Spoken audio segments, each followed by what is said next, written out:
पे हो जाएं। अच्छा, इसमें ना हमें बेसिक ये बता रहा है कि अकाउंटिंग वो लैंग्वेज है जो फाइनेंशियल आइडिया, फाइनेंशियल एक्सप्रेशंस और फाइनेंशियल थॉट्स को बताती है। देखें, और फाइनेंशियल इंफॉर्मेशन को बताती है। ये वो ऑब्जेक्टिव में पूछता है कि अकाउंटिंग जो है वो किन किन 4 चीजों को बताती है। तो आपने इसको पढ़ा हुआ होगा तो आप टिक कर लेंगे, ठीक है, या वो इसमें से कोई भी स्किप करवा लेता है। अब लैंग्वेज क्या होती है वो अब मैं आपको क्या बताऊं। फीलिंग, आइडियाज और एक्सप्रेशंस को हम लैंग्वेज कहते हैं। Any information that is measurable in term of money is called financial information. जो चीज मनी की सूरत में मेजर की जाएगी उसे हम क्या कहेंगे, फाइनेंशियल इंफॉर्मेशन, यानी आपकी फाइनेंशियल पोजीशन को चेंज करेगी। वो चीज जो आपकी फाइनेंशियल पोजीशन से मुराद है कि आपकी जेब में जो पैसे हैं उनको वो कम ज्यादा करे, तो वो क्या है, फाइनेंशियल इंफॉर्मेशन है। अच्छा, सोर्सेज हैं 3 फाइनेंशियल इंफॉर्मेशन के। Transactions are the outcome of dealing. जब हम 2 बंदों के दरमियान डील करते हैं तो ट्रांजैक्शन होती है। 2 लोगों के दरमियान को डीलिंग को हम ट्रांजैक्शन बोलते हैं। अच्छा, उसके बाद इवेंट क्या होते हैं। इवेंट आर द, ये आउटकम है डीलिंग का। इवेंट आउटकम है कोई इंसिडेंट हैपन का, कोई भी वाकया हो जाता है। और कंडीशन एडजस्टमेंट्स को कहते हैं। एडजस्टमेंट्स क्या होती हैं, किसी बंदे को हमने पेमेंट करनी है, सपोज 50,000, हमने उसको 40,000 पे कर दिया, तो वो जो 10,000 है वो एडजस्टमेंट है। वो जो 10,000 है उसे हमने एडजस्ट किया कि आपको हम कुछ अरसे बाद पे करें। ट्रांजैक्शन मैंने आपको बताई है। ट्रांजैक्शन क्या होती है, डीलिंग बिटवीन 2 पर्सन, और ये मॉनिटरी फॉर्म में होती है। मॉनिटरी मीन होता है मनी की सूरत में, यानी पैसे की सूरत में होती है। Dealing between entities and person, यानी एक बंदे और एक इदारे के दरमियान भी डीलिंग हो सकती है। 2 लोगों के दरमियान भी डीलिंग हो सकती है, और एक इदारे और एक बंदे के दरमियान भी डीलिंग हो सकती है। तो डीलिंग जो होती है, डीलिंग प्राइमरीली किस सूरत में मैयर होती है, मनी की सूरत में मैयर होती है। अच्छा, event mean anything that happen, ऊपर भी हमने बात की है, ये मॉनिटरी भी हो सकता है, नॉन मॉनिटरी भी हो सकता है। मॉनिटरी इवेंट्स होते हैं कि लॉस बाय फायर, यानी जिसको हम मनी में मैयर कर सकते हैं। तो फायर, जो हमारा लॉस हुआ है उसे हम कहेंगे यार मेरा इतना नुकसान हो गया। और नॉन मॉनिटरी इवेंट्स होते हैं, जैसे कोई बंदा सैड हो गया, हैप्पी हो गया, विनिंग लूजिंग हो गया गेम का, तो ये क्या है, नॉन मॉनिटरी इवेंट्स। ठीक हो गया। नेक्स्ट हमारे पास है कंडीशंस। तो कंडीशंस मैंने अभी थोड़ी देर पहले बताया था, जो एडजस्टमेंट्स हैं। जैसे किसी एसेट के ऊपर कोई डेप्रिसिएशन हमने ले ली। डेप्रिसिएशन बोलते हैं किसी चीज की वैल्यू में कमी होना। किसी चीज की वैल्यू में कमी होने को हम डेप्रिसिएशन कहते हैं। तो डेप्रिसिएशन एक एडजस्टमेंट है। अच्छा, एक होते हैं डेटर्स। डेटर्स डेटर्स बंदे को कहते हैं पहली बात तो, या किसी इदारे को कहते हैं। जब हमने किसी किसी इदारे से पैसे लेने होते हैं ना, और हमें पता लग जाता है कि इसने मेरे पैसे, डेटर को अकाउंट रिसीवेबल भी बोलते हैं। डेटर को अकाउंट रिसीवेबल भी बोलते हैं। आपने किसी बंदे से पैसे लेने हो ना, तो आप अकाउंटिंग की टर्म में दूसरे बंदे को कहते हैं वो मेरा डेटर जा रहा है, वो मेरा अकाउंट रिसीवेबल जा रहा है। तो उस पे ना बाज औकात प्रोविजन ली जाती है कि वो बंदा आपको पैसे नहीं देगा, उसको कहते हैं प्रोविजन फॉर डाउटफुल डेट्स। क्या प्रोविजन, तो इसको भी हम एडजस्टमेंट बोलते हैं। कुछ अकाउंटिंग के कॉन्सेप्ट स्टार्ट हो गए हैं जिसमें मनी मेजरमेंट है। अकाउंटिंग सिर्फ उन चीजों को अपने अंदर रिकॉर्ड करती है जो मनी की सूरत में मैयर होती हैं। ना अकाउंटिंग खुशी को रिकॉर्ड करती है, ना गम को, ना हैरानगी को, ना किसी और चीज को। तो money measurement mean to assigning value in reporting currency to inform regardless of cash payable, यानी मनी वो कह रहा है कि चाहे अभी हमने रिसीव करनी है या हमने पे करनी है, बेशक वो चीज मनी की सूरत में मैयर होती है, तो उसको हम अकाउंटिंग में रिकॉर्ड करेंगे। ये इसको कहते हैं मनी मेजरमेंट। फाइनेंशियल पोजीशन क्या होती है, financial position mean an entity status of resources and sources. Resources और सोर्सेज में क्या फर्क होता है, अब सुनिएगा। सोर्स होता है, सपोज आप मुझे कोई भी आइडिया दे दें, आपने कोई बिजनेस स्टार्ट करना है। आप कहते हैं जी कि मैंने स्टार्ट करनी है, कोई शॉप स्टार्ट करनी है। चलें, मैं आपको कहता हूं कि आपने एक शॉप स्टार्ट करनी है, बुक शॉप। तो जो बुक शॉप होगी उसको जो आप पैसे देंगे ना, वो बुक शॉप के लिए सोर्स होगा। सोर्स होते हैं जो आप फाइनेंसेस देते हैं ना, चाहे मालिक खुद दे चाहे उधार लेके दे, उसको सोर्सेज कहते हैं। और उससे जो एसेट्स खरीदे जाते हैं उसको रिसोर्सेज कहते हैं, क्योंकि वो रिसोर्सेज जो है वो कंपनी के लिए प्रॉफिट जनरेट करेंगे। मैं दोबारा बताता हूँ। आप सोचे कि आपके पास पैसे हैं, आपने वो पैसे खुद लिए या बाहर से उधार मांगे। खुद लिए तो उसको कहते हैं ऑनर्स इक्विटी, खुद दिए तो उसको कहते हैं ऑनर्स इक्विटी, और अगर बाहर से लेके दिए बिजनेस को तो उसको कहते हैं लायबिलिटी। आपने अपनी दुकान को पैसे प्रोवाइड किए, कहाँ से लेकर, या तो खुद दिए तो उसको ऑनर्स इक्विटी कहते हैं, या कहीं बाहर से लेके दुकान को दिए तो उसको लायबिलिटी कहते हैं। और उसको दे के तो आपने वो ये इन फाइनेंसेस को हम क्या कहते हैं, सोर्सेज कहते हैं। इन फाइनेंसेस को क्या कहते हैं, सोर्सेज। और इन फाइनेंसेस से क्या तैयार किए जाते हैं, एसेट्स, और उन एसेट्स लिए जाते हैं और उन एसेट्स को हम रिसोर्सेज कहते हैं। रिसोर्सेज बेसिकली हमारे लिए क्या जनरेट करते हैं, प्रॉफिट जनरेट करते हैं। ठीक हो गया जी। फाइनेंशियल अकाउंटिंग जो में जो होता है ना, बेसिकली वो 4 चीजों को डील करती है, यहाँ 5 लिखी हुई है। सबसे पहला काम होता है record classifying, recording, summarising, reporting and analysing. Financial accounting 5 काम करती है। पहला काम होता है क्लासिफाइंग, वैसे क्लासिफाइंग को बोलते हैं लेजर्स। क्या बोलते हैं, लेजर्स। रिकॉर्डिंग को बोलते हैं जर्नल, समराइजिंग को बोलते हैं ट्रायल बैलेंस, रिपोर्टिंग को बोलते हैं फाइनेंशियल स्टेटमेंट्स, जिसमें बैलेंस शीट और इनकम स्टेटमेंट आती हैं, इनकम स्टेटमेंट आती हैं। उसके अलावा कैश फ्लो स्टेटमेंट भी इसी में आती है, कैश फ्लो। और लास्ट में होता है एनालिसिस, वो इन तीनों में नहीं आता, एनालिसिस खुद करना होता है, एनालिसिस खुद करना होता है। तो क्लासिफाइंग क्या होता है, आप लेजर्स बनाते हैं, रिकॉर्ड में आप जर्नल बनाते हैं, समराइजिंग में आप ट्रायल बैलेंस बनाते हैं, रिपोर्टिंग में आप फाइनेंशियल स्टेटमेंट्स बनाते हैं, और एनालाइजिंग में चीजों को आप एनालाइज करते हैं। ठीक हो गया। सबसे पहले हम देखते हैं क्लासिफिकेशन। क्लासिफिकेशन मैं आपको पहले बता सकता हूँ कि ये लेजर को कहते हैं। इसने ओपनली नहीं बताया, लेकिन मैं आपको ओपन बता रहा हूँ कि क्लासिफिकेशन लेजर्स को कहते हैं। मेन जो क्लासिफिकेशन होती हैं 5 तरह की होती हैं, एसेट, लायबिलिटी, इनकम, एक्सपेंस और ऑनर्स इक्विटी। एसेट्स में ये तमाम एसेट्स हैं, और ये आपको याद करने हैं अरुण मियां, बड़ी मैं आपको ठीक है सर। क्लियर बात बता रहा हूँ, ये आपको याद करने पड़ेंगे। जब ये बढ़ेंगे तो ये डेबिट हो जाते हैं, जब ये कम होते हैं तो ये क्रेडिट हो जाते हैं। 5वें लेक्चर तक यही बात, ये जो पेज हमारे सामने है ना, पहले 5 लेक्चर्स में यही पेज बार बार आएगा, बार बार आएगा, आपने इनको याद करना है। मैं आपसे पूछूंगा एसेट्स क्या होते हैं, तो आपने मुझे बताना है कि जी cash, cash at bank, receivable, stock, computer, land, building, plant, machinery, furniture, fixture, ये तमाम हमारे एसेट्स हैं। एक्सपेंसेस, सैलरी जो हम खर्चे कर रहे हैं। सर कैसे पता लगेगा ये एसेट्स हैं और ये एक्सपेंसेस हैं? आप इनको रट्टा लगा लेंगे, इनके अलावा जितने भी खर्चे होंगे वो एक्सपेंसेस होंगे। दूसरी निशानी, एसेट्स जो होते हैं वो लॉन्ग टर्म होते हैं, जो एक्सपेंसेस होते हैं वो शॉर्ट टर्म होते हैं। रेंट बार बार देना होता है, स्टेशनरी बार बार लेनी होती है, फ्रेट बार बार देनी होती है, फ्रेट किराए को कहते हैं, ट्रैवलिंग एक्सपेंसेस बार बार, एडवर्टीजमेंट बार बार, रिपेयर बार बार, इलेक्ट्रिसिटी बार बार। एसेट्स बार बार नहीं होते, एसेट्स बार बार नहीं होते।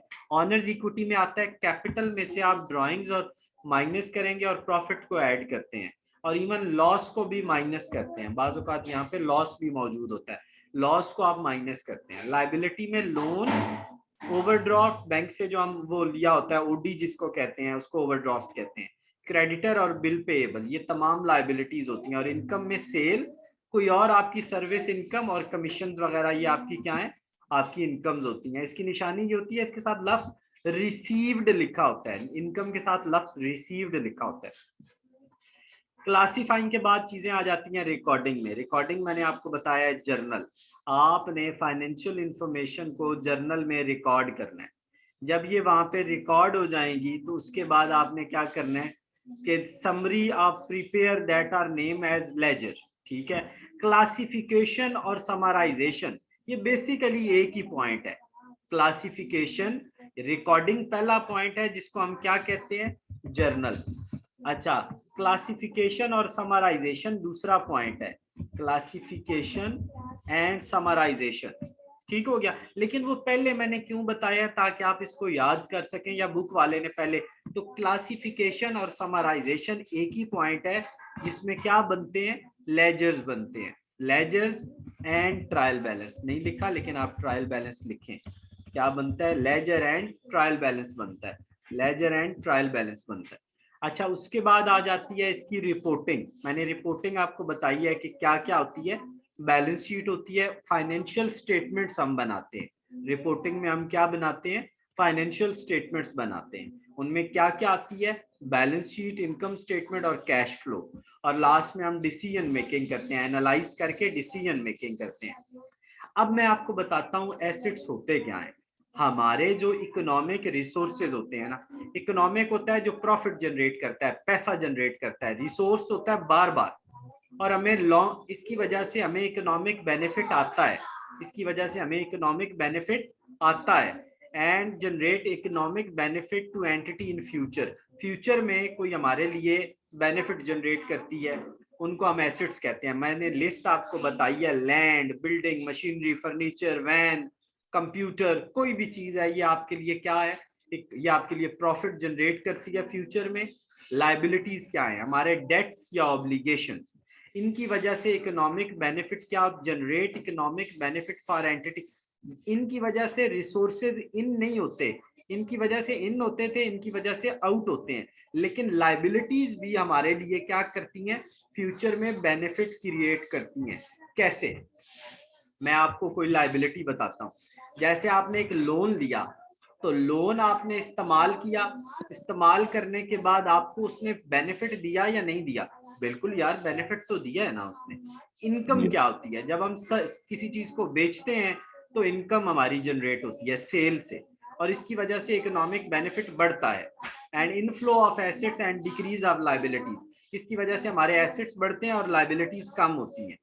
एक्सपेंसेस उसके उल्ट होते हैं, यानी जब हमने सेल जनरेट करनी थी ना, जो हमने सेल जनरेट करनी थी, उसके लिए जो हमने एक्सपेंसेस इनकर्ड किए, कॉस्ट इनकर्ड की, उसको एक्सपेंस कहते हैं।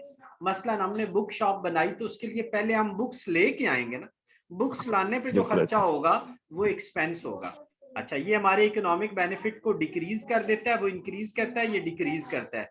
ये इसके उल्ट हो जाएगा। इसकी वजह से हमारे एसेट्स जो हैं उनमें इनफ्लो नहीं होता, बल्कि एसेट डिप्लीट होते हैं, और हमारी जो लाइबिलिटीज हैं वो इंक्रीज हो जाती है। लाइबिलिटी हमारी क्या हो जाती है? इंक्रीज हो जाती है। एक्सपेंसेस की वजह से हमारी लाइबिलिटीज इंक्रीज हो जाती है। ऑनर्स इक्विटी क्या होती है? कि is the source of finance, यानी इसके जरिए हमें फाइनेंसेस मिलते हैं। मैंने आपको बताया ना, दो तरह के सोर्सेज होते हैं। जो ऑनर सोर्सेज प्रोवाइड करता है उसको हम क्या कहते हैं? ऑनर्स इक्विटी कहते हैं।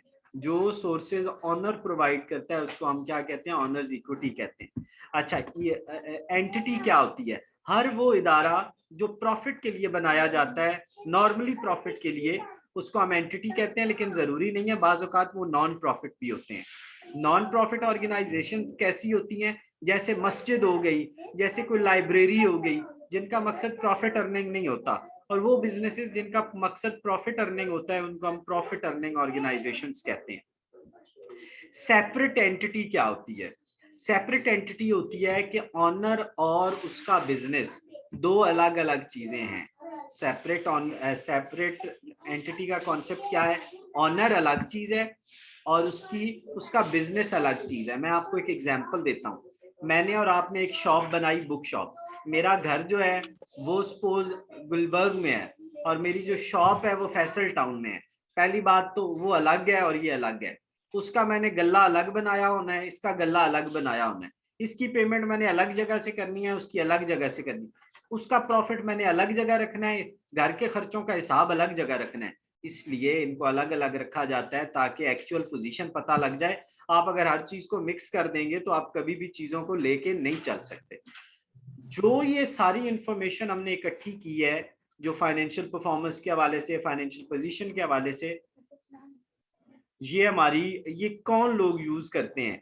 इन्वेस्टर, ऑनर और stake holders, trade contracts, lenders, authorities tax वाली, मैनेजर्स, फाइनेंशियल कंसल्टेंट्स, गवर्नमेंट और पब्लिक। ये इनके लिए ये इंफॉर्मेशन यूजफुल होती है। ऑब्जेक्टिव में पूछ सकता है, नीचे एक एक लाइन लिखनी हो तो वो आप लिख सकते हैं। इनके बारे में अगर नोट आ जाए तो ये आपने याद कर लेने। गोइंग कंसर्न अजम्पशन क्या होती है? गोइंग कंसर्न अजम्पशन होती है कि जब भी हम बिजनेस शुरू करेंगे तो उसको इनडेफिनिट पीरियड ऑफ टाइम के लिए स्टार्ट करेंगे।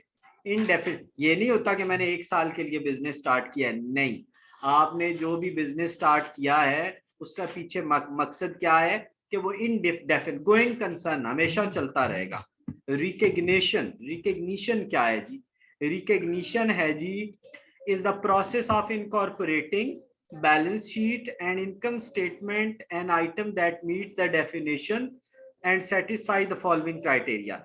उन चीजों को आपने अकाउंटिंग के अंदर रिकग्नाइज करना है जो इस क्राइटेरिया को फुलफिल करती हैं। यानी बैलेंस शीट में और इनकम स्टेटमेंट में आपने उन चीजों को लिखना है जो इस कौन सी चीजें जिनकी वजह से मॉनिटरी टर्म में इकोनॉमिक इनफ्लो या आउटफ्लो हो रहा हो, उनको आप रिकग्नाइज करेंगे। The items cost or value can be measure with reliability. जिन चीजों को आप रिलायबल होके यानी कॉन्फिडेंट होके मेजर कर सकते हैं, उनको आप अकाउंटिंग के अंदर रिकग्नाइज करेंगे। ठीक हो गया, उसको कहते हैं रिकग्निशन। यानी वो चीज जो इकोनॉमिक बेनिफिट देगी उसको लिखेंगे, या जिसको रिलायबल तौर पे मेजर कर सकेंगे उसको लिखेंगे। अच्छा, किसी चीज को भी मेजर करने के ये कुछ मेथड्स हैं, historical cost, current cost, fair value और प्रेजेंट वैल्यू। हिस्टोरिकल कॉस्ट होती है जितने में हमने वो खरीदी है। करंट कॉस्ट ये होती है कि आज जितने की वो मिल रही है। फेयर वैल्यू ये होती है कि अगर हम उसको मार्केट में बेचने जाएंगे तो वो कितने में बिकेगी। और प्रेजेंट वैल्यू होती है जो हमारे सिलेबस में ही नहीं है, कि हम चीज को डिस्काउंट बैक करते हैं और उसकी वैल्यू निकालते हैं। डिस्काउंट करना अभी आपको समझ नहीं आएगा, उसकी प्रेजेंट वैल्यू निकालना। डिस्काउंट फैक्टर एक होता है, इंटरेस्ट रेट का फैक्टर होता है, उसकी बेस पे हम किसी भी चीज की प्रेजेंट वैल्यू निकालते हैं।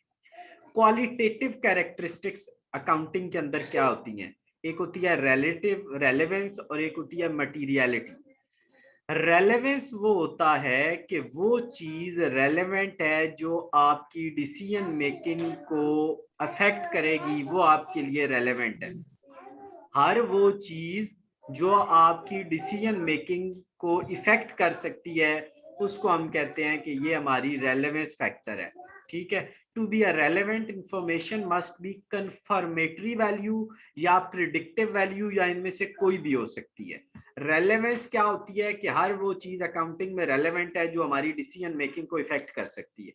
अब इसके अंदर दो चीजें आती हैं, एक कंफर्मेटरी वैल्यू आती है, एक प्रिडिक्टिव वैल्यू आती है। Confirmatory value is the exchange value, the value of one thing in term of another. यानी एक चीज, यानी आपने एक चीज ली और दूसरी ले ली, तो इसको कहते हैं कंफर्मेटरी वैल्यू।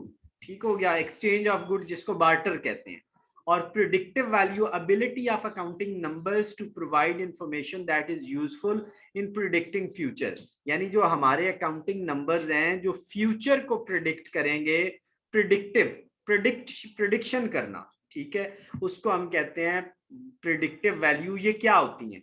जब हम फ्यूचर कैश फ्लोज की 2 डेज वैल्यू यानी प्रेजेंट वैल्यू निकालते हैं तो उसको कहते हैं प्रिडिक्टिव वैल्यू, उसको कहते हैं प्रिडिक्टिव वैल्यू। और बाज औकात ये दोनों मौजूद होती हैं। ठीक हो गया। अब हमारे पास नेक्स्ट है materiality. Relevance refer the information make difference to decision making. यानी जो रेलेवेंस क्या होती है? जो आपकी डिसीजन मेकिंग को इफेक्ट करती है। सेम मटीरियलिटी भी है। मटीरियलिटी क्या चीज है? हर वो चीज मटीरियल होगी जो के क्या करेगी, which information in the context of individual information is consider if its omission can influence the decision making.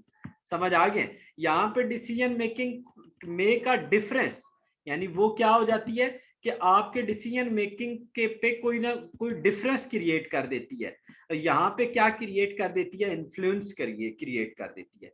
यानी वो इंफॉर्मेशन जो आपके डिसीजन को इन्फ्लुएंस करती है वो मटेरियल इंफॉर्मेशन है। और वो इंफॉर्मेशन जो आपके डिफरेंस होता है कि आप गलत और सही कोई कर रहे हैं, गलत और सही के हवाले से कि यार जो मैं कर रहा हूं वो गलत है या सही है, वो होता है डिफरेंस। इन्फ्लुएंस होता है कि यार ये मुझे करना चाहिए या नहीं करना चाहिए। इन्फ्लुएंस होता है कि मसलन मैं आपको एक एग्जांपल देता हूं, एक सीमेंट फैक्ट्री के अंदर 10 बैग जो है सीमेंट के फट गए, उनको वो इन्फ्लुएंस नहीं करेगा। एक घर के अंदर 10 बैग सीमेंट के फट गए तो वो उसको इन्फ्लुएंस करेगा। क्यों यार? घर और फैक्ट्री में फर्क है। तो डिफरेंस और इन्फ्लुएंस का दोनों में फर्क होता है, रेलेवेंस में और मटीरियलिटी में। अच्छा, लास्ट कॉन्सेप्ट बस खत्म हमारा। फेथफुल प्रेजेंटेशन जो हमारे पास क्वालिटेटिव में तीसरा क्या है? फेथफुल रिप्रेजेंटेशन, जब भी आपने किसी चीज को रिप्रेजेंट करना है तो कोशिश करनी है कि प्रॉपर आपने प्रेजेंट करना है, उसके अंदर कोई आपने एंकी फैंकी नहीं करनी, 2 नंबर नहीं करना, कंप्लीट होनी चाहिए, न्यूट्रल होनी चाहिए और फ्री फ्रॉम एरर होनी चाहिए। ये असल लाइन है जो इसके पढ़ने वाली है, कंप्लीट, न्यूट्रल और फ्री होनी चाहिए, तो वो फुल फेथफुल प्रेजेंटेशन होगी। अब हम आ जाते हैं क्वालिटेटिव कैरेक्टरिस्टिक्स की तरफ। पहले हमने फंडामेंटल्स देखी है क्वालिटेटिव की, अब हम उसके इनहेंसिंग क्वालिटेटिव कैरेक्टरिस्टिक्स देखते हैं। हमने जब भी चीजों को अकाउंटिंग के अंदर लिखना है तो ऐसे करना है कि हर साल रूल्स को चेंज नहीं कर देना। अगर आप रूल्स को चेंज कर देंगे तो आप एक साल को दूसरे साल के साथ कंपेयर नहीं कर सकेंगे। तो अकाउंटिंग ट्रीटमेंट्स को आपने इस तरह रखना है कि वो हर साल सेम रूल आप फॉलो करें। Verifiability, it means that the measurement made by one measure should be confirm by the other. अगर एक ने किया, जैसे वो बैंक्स के अंदर भी होता है कि वो अगर एक ने इनपुट किया है तो दूसरा उसको, तो 2 बंदे इन्वॉल्व होते हैं ताकि क्या हो जाए, वेरीफाई हो जाए। टाइमलीनेस क्या है कि आपने अकाउंटिंग चीजों को टाइम पे प्रेजेंट करना है। ये नहीं कि आपने 6 महीने में प्रेजेंट करना था तो आपने क्या कर दिया, उसको बहुत लेथार्जिक कर दिया, उसकी वजह से डिसीजन मेकिंग आपकी इफेक्ट हो। और अंडरस्टैंडेबिलिटी ये होता है कि आपने इतनी इजी लैंग्वेज में लिखना है कि हर कोई उसको समझ सके, ये नहीं कि उसको बहुत ज्यादा मुश्किल अल्फाज में लिखना है। और जब आप फाइनेंशियल स्टेटमेंट्स बना रहे होंगे तो उसके आखिर में आपने नोट्स वगैरह या डिस्क्लोजर्स भी देने हैं। अच्छा, ये बहुत अहम नहीं है, इनके नाम ज्यादा अहम है, इनको एक एक लाइन आपने पढ़ लेनी है। जो क्रक्स है ये बहुत अहम नहीं है, ये आखिरी 2 चीजें। अब जो अकाउंटिंग साइकिल है ना, उसके अंदर सबसे पहले एक जनरेट होता है जिसको हम कहते हैं वाउचर। वाउचर वाउचर वाउचर से बनता है जर्नल, वाउचर से जर्नल, जर्नल से लेजर, लेजर से ट्रायल बैलेंस, और ट्रायल बैलेंस से फाइनेंशियल स्टेटमेंट्स जो मैंने आपको बताई हैं, बैलेंस शीट, इनकम स्टेटमेंट और cash flow statement. Cash flow statement आपका ये मैंने कर दिया एंड। अब मैं आपको एक बहुत अहम चीज बताने लगा हूं जो आपने बहुत ज्यादा ना उसको करना है उस मेहनत से, ताकि वो जो है वो बहुत उससे हो सके, जो आपके कॉन्सेप्ट्स है ना उनको वो इफेक्ट करेगी। तो सबसे पहली बात तो ये है कि मैंने ऑलरेडी आपको कुछ चीजें बताई हैं, लेकिन अभी मैं आपको बताने लगा हूँ रूल्स फॉर डेबिट क्रेडिट। याद रखिएगा, ये चीज है जो आपको कंफ्यूज करती है और आपको चलने नहीं देती, तो ये आपने लाजमी याद करनी है। जब भी कैश आएगा तो डेबिट होगा, जब भी जाएगा तो क्रेडिट होगा। जब भी परचेजेस होंगी तो डेबिट होंगी, जब भी सेल्स होंगी तो क्रेडिट। रट्टा लगा देना है कलमे की तरह, जैसे पहला कलमा होता है। सेल रिटर्न डेबिट होती है, परचेजेस रिटर्न क्रेडिट होती है। डिस्काउंट अलाउड डेबिट होता है, रिसीव क्रेडिट होता है। ड्राइंग्स डेबिट होती हैं, कैपिटल क्रेडिट होता है। एक्सपेंसेस डेबिट होते हैं, इनकम्स क्रेडिट होती हैं। इंक्रीज इन एसेट, एसेट की पूरी लिस्ट मैंने आपको दे दी है, वो डेबिट होता है, और डिक्रीज इन एसेट क्रेडिट होता है। अब लाइबिलिटी उसके उल्ट होती है, इंक्रीज हो तो जो होती है वो क्रेडिट होती है, और डिक्रीज हो तो डेबिट होती है। उसके अलावा मैं आपको एक और चीज नेक्स्ट लेक्चर में बताऊंगा। ये वैसे एसिड्स की मैंने लिस्ट खुद से बनाई हुई है, अगर आप इसको भी करना चाहें तो इसको भी, इसमें अगर जो वहां मिसिंग है उनको यहाँ से देख लीजिएगा। और ये मैंने लाइबिलिटीज की लिस्ट बनाई हुई है, तो आप उनको इनको यहाँ वहां से देख सकते हैं। तो इस तरह से जो हमारा मॉड्यूल 1 है वो हमारा एंड हो गया। मैं कोशिश करूंगा मॉड्यूल